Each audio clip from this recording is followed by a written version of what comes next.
From Washington, D.C., this is the Muslim News on Muslim Network TV. Assalamu alaikum, I'm Hena Zuberi. First, the headlines. Prosecutors plan to add lesser charges against Kyle Rittenhouse. Defense lawyer in Arbery murder trial ripped for trying to bar black pastor. Israeli military fires at Palestinians marking Yasir Arafat's death anniversary. New global alliance aims to bring out end of oil and gas. Amnesty says Pfizer is misleading the world with false claims of equitable vaccine distribution. Our top story tonight. Prosecutors said Thursday that they plan to add lesser charges in the homicide trial of Kyle Rittenhouse.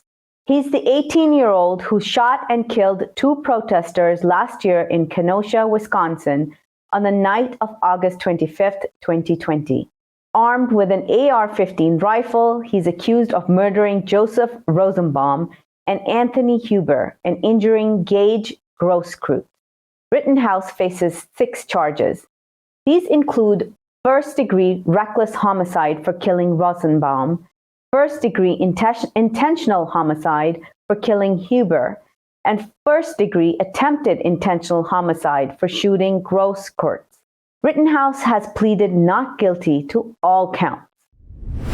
A defense attorney for one of the 3 white men charged in the killing of 25-year-old Ahmaud Arbery objected Thursday to civil rights leaders attending the trial to support Arbery's family. Attorney Kevin Goh, who represents William Roddy Bryan, said allowing high-profile members of the Black community into the courtroom to sit with the family is intimidating. He added it could be consciously or unconsciously an attempt to pressure or influence the jury. Race has played a central role in the trial being held in Georgia's majority-white Glynn County. Judge Timothy Walmsley said last week the defense appeared to be discriminatory in selecting jurors but allowed the case to go forward. There's only one black juror on the panel.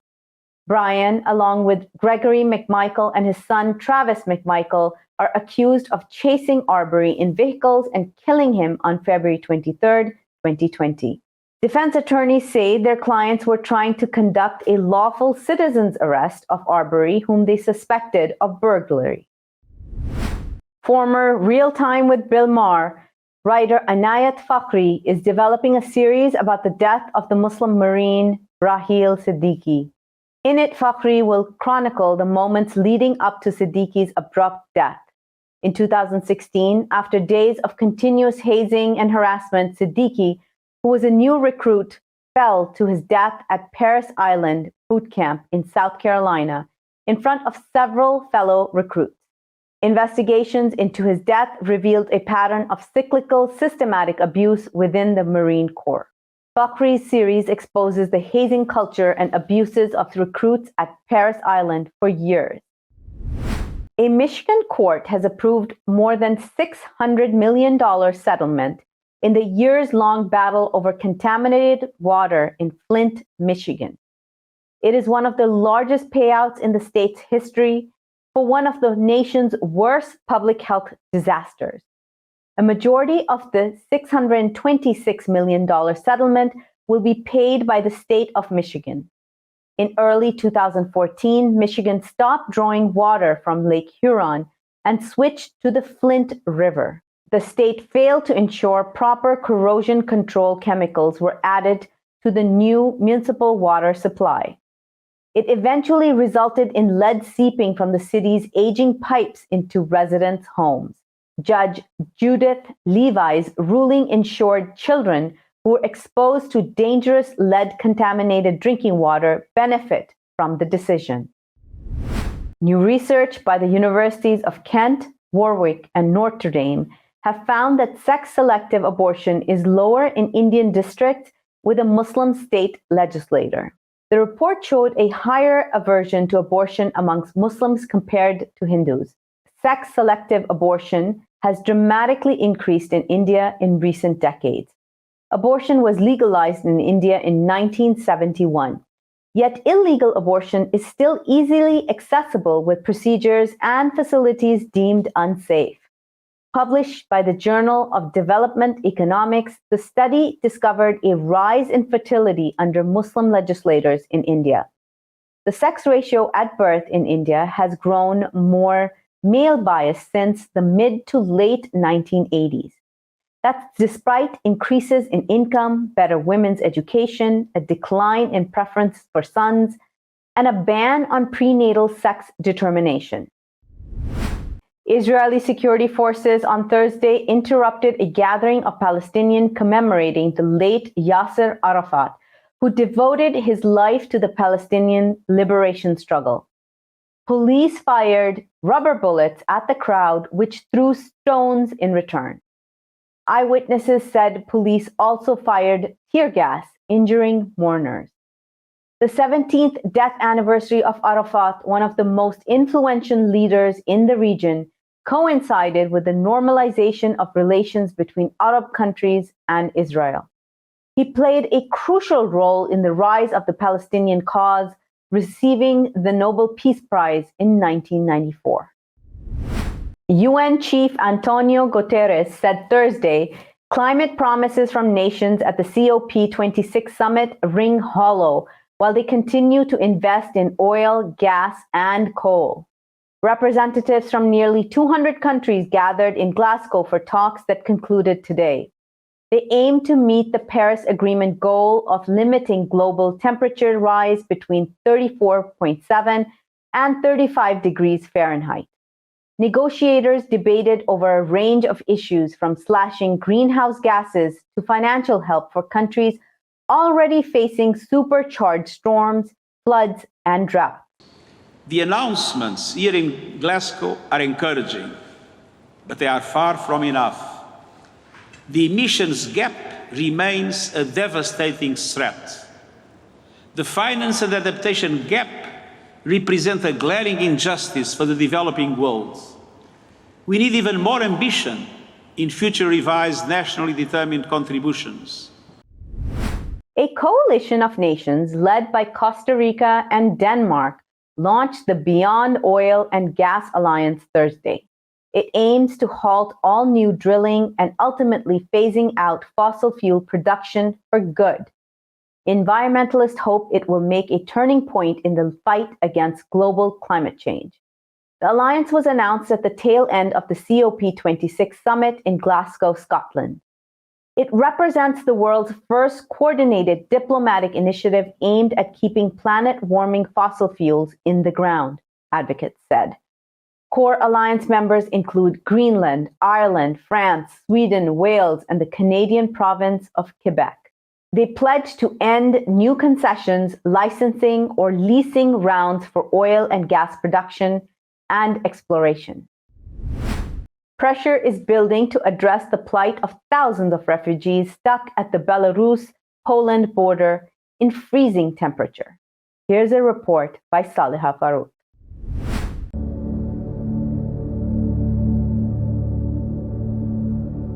In below freezing temperatures of Kuznica, Poland, these refugees are waiting to enter Europe for a better future. They are Afghans and Syrians. The world has been bombing Syria for a while. There is nothing there but broken lives, so Syrians are running for their lives. The world has been bombing Afghanistan for 40 years, so people are fleeing Afghanistan. They are all heading for Europe. But Europe, which sells bombs to the world, does not want them. Poland is blocking these 5,000 refugees with 15,000 of its own soldiers. Yes, 15,000 soldiers. That is 3 soldiers for each refugee child, man or woman. Refugees ran away from bombs but are facing guns here. They face barbed wires, tear gas, and bullets. The European Union is blaming Belarus, but Poland is pointing fingers at Russia. They are accusing each other as thousands are trapped in freezing weather. Almost half of them are women and children. hungry, thirsty, and cold. As the world blames each other, an old Polish lady has stood up. She is Wanda Traczyk-Stauska. She is 94 years old. She stood up to the Nazis. This Polish grandmother is waging a new battle. She is standing up in defense of refugees. She wants them to be welcomed. Criticizing Poland blocking refugees, she says, I że nie wolno zostawić dzieciaka w sytuacji niebezpiecznej. I dla mnie ten sposób traktowania dzieci tam jest czymś, co jest haniebne. She is also criticizing right-wing anti-refugee nationalists. Ten patriotyzm, jaki ci narodowcy prezentują, nie jest żadnym patriotyzmem, bo patriota to ten, kto rozumie, co jest dobrem dla jego kraju. May God bless Wanda Traczyk-Stauska. May God grant her victory against today's fascists. This is Saliha Farouk for Muslim News. Taliban Foreign Minister Amir Khan Muttaqi met with his Pakistani counterpart Shah Mahmood Qureshi and other diplomats for talks in Islamabad. US, Chinese, and Russian diplomats were also in Pakistan for discussions about Afghanistan, although Taliban were not a part of it. Qureshi warned Thursday that Afghanistan is on the brink of economic collapse. He urged the international community to resume funding and provide humanitarian assistance. Thomas West, the new US Special Envoy for Afghanistan, and other delegates also met with Muttaqi. The nations agreed to continue engagement with the Taliban to encourage the implementation of moderate and prudent policies for a stable and prosperous Afghanistan. They urged the regime to do more to create an inclusive government with equal rights and opportunities for women and girls. China has intensified its crackdown on the Uyghur Muslims to levels that may qualify as genocide, according to a report released Tuesday. The Washington, D.C.-based Holocaust Museum Simone Scott Center for the Prevention of Genocide cited damning evidence that China is no longer seeking the mere erasure of Uyghur religion and culture. Beijing is implementing policies to curtail the population through various measures. These include forced sterilization, mandated intrauterine devices, and separation of sexes via mass detention. The museum previously determined that China has committed crimes against humanity targeting Uyghurs. Between 1 to 3 million Uyghur have been arbitrarily detained and incarcerated in Beijing's prisons that have been described as concentration camps, the center said. According to UN data, at least 1 million Uyghur are held against their will in places Beijing calls vocational training centers. Amnesty International published a report Thursday accusing pharma giant Pfizer of making misleading claims about its effort to provide COVID-19 vaccines to low-income countries. The human rights group said Pfizer was reserving most vaccine doses for wealthier nations. Half of the world's population has received at least one dose of the vaccine, the group said. Yet a staggering 96% of people in low-income countries remain unvaccinated, it added. Despite increasing numbers of vaccines produced, states and pharmaceutical companies have failed to guarantee fair access to life-saving medicines for all, the report said. The report said Pfizer has delivered more than 1.8 billion doses to date. Coming up next after the break is our in-depth analysis segment. It's on supply chain crisis. So stay tuned and we'll be right back after these messages.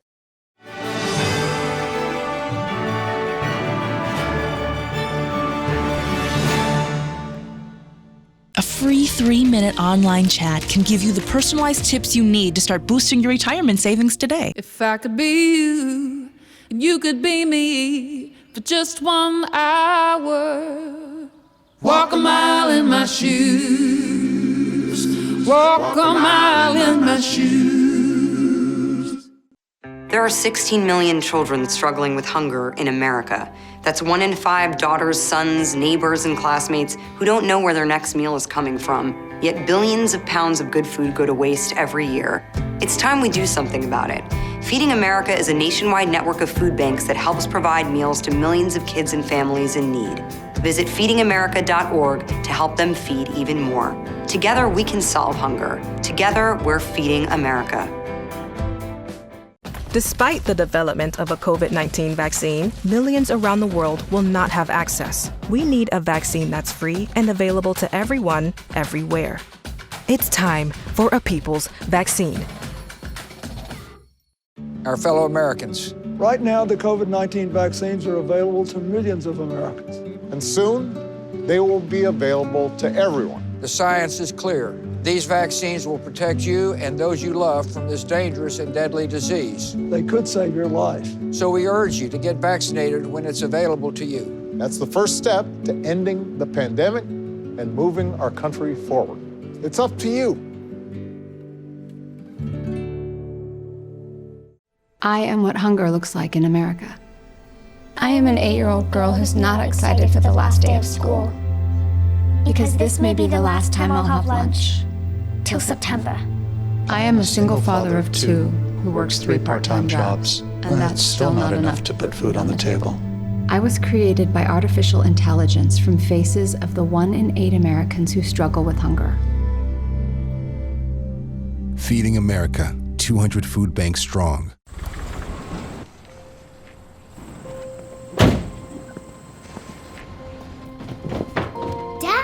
They took over my bedroom. Come on, come on. Okay, Dad. 1, 2, 3.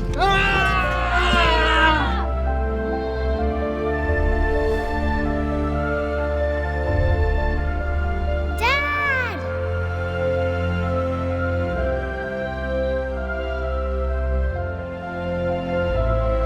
You saved me. Dad? Are you okay? I'm fine, dear.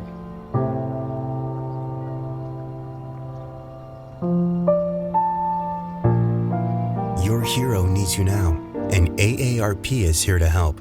Find the care guides you need at aarp.org/caregiving.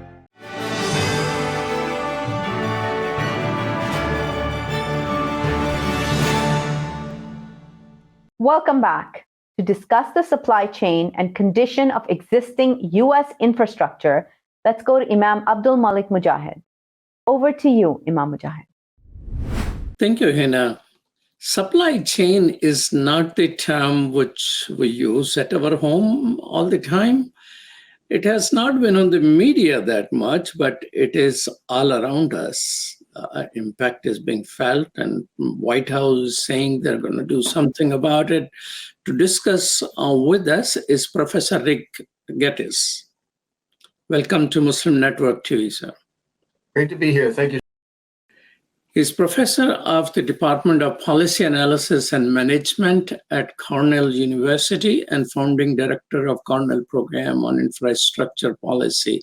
So what is this supply chain crisis which we are hearing about? Well, thanks, Shirley. It's in the United States, it's a whole combination of things, I think, that are together. Unloading ships at ports and containers is part of it. A lot of it's related to the shutdown that occurred during COVID. So there's a shortage of truck drivers, trained truck drivers in the United States. I think a number of them decided to retire during the shutdown or just not come back to work. But then there's schools for truck drivers. And those schools, of course, shut down during the COVID pandemic, and they didn't train new truck drivers. So there's this bottleneck in terms of truck drivers. They're actually making some adjustments to the age of truck drivers in the United States who can legally drive an 18-wheeler, a large truck, to adjust for that, but it's taking a long time. There's also, interestingly, a shortage of chassis. So the chassis is the part of the truck that the trailer sits on, and there's the cab that has the driver and the engine in it, and there's these sorts of shortages. So it's sort of issues and other employment issues, not just truck drivers, but it's really up and down the supply chain, Turtle. Ports, I think Port of LA and Long Beach, which has something like 70 container ships waiting to unload, gets the most attention. But there's a lot of other things, Turtle, that are up and down the supply chain in the United States. The analogy that I've heard that you might like is that of a water hose that was allowed to dry out, and the water hose sat dry for a long time. And then when you put water through it, it might have some leaks, and it might take time for the water hose to start operating properly. So it's not just one issue. I think there's a lot of logistical issues. And of course, fuel prices are part of that, but really I think these other labor issues are the most salient.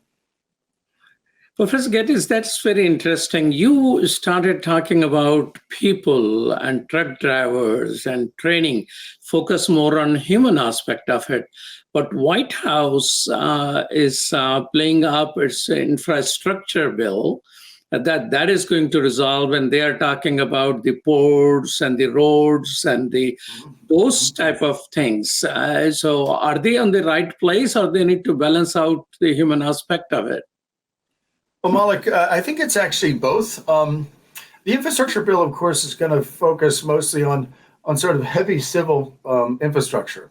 And so roads, bridges, tunnels, seaports, airports, a whole set of things in the United States, particularly in the East, as you may know, Malik, are old, and outdated. So there's a number of fairly large projects that need to be funded, I think are funded in the new infrastructure bill, that would help to alleviate some of these issues. But Malik, they're going to take a long time, for these things to actually be delivered finally. One great example is the Gateway Tunnel project in the New York City metro area. It's the rail tunnels that run under the Hudson River that are owned by Amtrak, are well over 100 years old. They get heavy use during peak times. New Jersey Transit, which brings a lot of commuters into New York City from New Jersey, runs about a train a minute, I think, during peak hours. Just very, very heavy use. That is an enormous project. I've heard estimates of between 12 and $13 billion for that project. Would be completely new rail tunnels. It's suffered from lack of funding. I think that'll be funded in the bill. But obviously, it's going to take years for that to come online. The East Side Access, again, in the New York City metro area, that interacts with the Long Island people who are coming into the city on the Long Island Railroad, is another one. There's another one, I could give you many examples of these old pieces of infrastructure that are kind of bottlenecks. And it's both freight, it's passenger rail, it's transit. It's in Baltimore, where I'm from originally, and it's an underground rail tunnel that I think dates back to the Civil War in the United States. It's way too low, was designed too low, multi-billion-dollar project that really is going to need immediate attention for rail traffic. So it's not inappropriate that the bill focuses on these heavy civil infrastructure. A lot of U.S. ports are in need of upgrades as well, as we're hearing. But that's going to take longer, years for these projects to be delivered, relative to addressing some of the labor supply issues, which can be addressed, I think much more quickly. So it's both. It's both the workers, the drivers, other people to deliver the infrastructure, but it's also the physical infrastructure itself. And I think people need to realize that the spending in the bill that the president's going to sign pretty soon is going to take time. It's going to take time for the money, the grant monies and the loans to go out and for the projects to actually be executed. So that's going to be a bit of, you have to be patient, I think, with that. So the heavy infrastructure project will take time. Of course, it's a 10-year spending bill, so little by little, and it will show some impact in the long term. But how long do you think the issues which deals with workers could be resolved? Because if that is causing delay in equipment and supplies to car makers and the computer makers and cell phone makers, that's a serious issue. It is. I think it can be, it's going to take long, a while. It's going to, I think, months. So you have to train. There's been a shortage of truck drivers, for example. It's a big deal, to go to, it's a big responsibility to drive one of these large trucks. It's important to go to school for that and to get properly trained, and to bring those schools back up online, I think is going to take months. I'm not sure how long this chassis issue, of actually providing the parts of the truck, that you need, that could maybe take a little longer. So it certainly is going to be well into the new year, I think, before the entire supply chain, is flowing. And the other thing I like to realize is for years and indeed decades in logistics, you heard about just-in-time inventory management, how we were going to squeeze all the inefficiencies out. We were going to use computerization, et cetera, to make the logistics process very, very efficient, very low cost in moving goods. But what I think we discovered, Malik, is that it's fragile, right? When you have these real precise times of delivery, then if something like this happens, like the COVID, the system is not resilient to that. And so I think there's going to be some rethinking of sort of the philosophy, if you will, of the overall strategy, of supply chain management in light of this. But just getting out of the current sort of backlogs, I think, is going to take probably weeks or months, and certainly into the new year. Now, COVID seems to be just going on and on and on. Right now, they're saying in Europe, there are projected to be 500,000 new deaths by February 2023. And in the United States, for a month, the infection was going down, but it has started going up. So considering, COVID survivability, I mean, it just goes on. And also the fact that we have been quite dependent on things coming from China, with whom we have a conflict. Do you think both of these factors will give rise to more production in the United States and close by areas, so we are not dependent on a very long supply chain? I think that's right. I think there will be a trend, toward that. I mean, you have to sort of think of the whole sort of economic philosophy behind this. For decades, my training is in economics from the University of Chicago. So there was a real free trade, mentality and movement, and the notion that free trade and increasing standards of living would always bring more democracy. And, many famous thinkers sort of moved in that direction in their thinking. And there's this, academically, intellectually, there's really a big sort of reassessment, I think, going on, with that and how that all works. I think an upshot of that is that probably there'll certainly be more focus on security, right? And the issues of the United States has offshored its manufacturing in many cases, just to get to the lowest cost manufacturing base. But that has basically exported a lot of defense-related manufacturing. And I think that is there's going to be a rethinking of that, separate from defense. I think there's also just going to be more of a general focus on having things produced at home, right? And so there's all these reassessments, Malik, that I think are going to take place as a result of all the revelations and concerns surrounding COVID. So I think the basic thrust of what you're saying is correct, and it's part of this really real intellectual realignment. But I think it's going to take many years. It's not going to happen overnight. There's going to be a lot of reassessments, and I really think it's going to take years or decades for that to fully play out. Has somebody been writing or talking about the carbon footprint of the supply chain? So, Malik, there's a huge literature on this, right? Diesel trucks, for example, almost all the trucks you and I have been discussing are diesel. And there's literature on the interactions of transportation and health. There's conferences that just focus on that. And the fine particulates from diesel fumes, I think, are widely understood to be very harmful. And of course, that's separate from, climate change, right? That's just direct human health.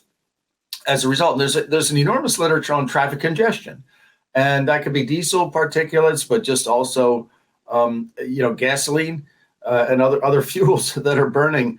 When you have traffic congestion, are very harmful, particularly to children, who are growing up near congested traffic. But your question about climate change, I think there's been a huge increased awareness, I think, of how the supply chain contributes to various greenhouse gases. And one thing, Malik, I think is really interesting is how technology, whether it's new types of fuels, electric vehicles, more improved diesel engines. I mean, it's a really quite an amazing. Hydrogen is being discussed more realistically now. It's a very interesting, type of fuel, can help to reduce the climate footprint of the entire supply chain. And we see the headline technologies, the Hyperloop, driverless cars, things like this. But Malik, one thing I've realized in studying this area is that there's sort of a quiet technological revolution going on in a whole set of things related to transportation and the supply chain network. And I think that those are, going to be adopted.